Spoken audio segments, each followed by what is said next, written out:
大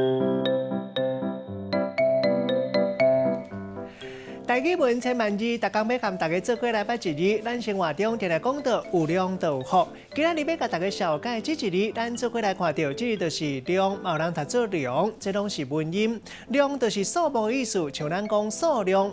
另外讲一个人的腹长，咱嘛会讲量，像咱讲度量、囡仔量。这字鼻音读做牛，或者是牛。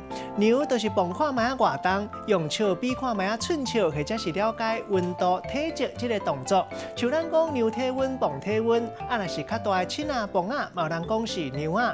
带大家做过来小解两个词。头一个咱做过来看到，读做义牛，代表讲做一寡消遣的代志，度时间。第二个词读做量肌肉，嘛有人讲是量肌肉啊，有人讲是破力啊、破肌肉。大概安怎？咱用一句话来举例，甲这两个词夹做伙。譬如讲，伊退休了后，拢去学校做义牛，指挥交通。量肌肉啊，一个甲算，一礼拜上少会去2天。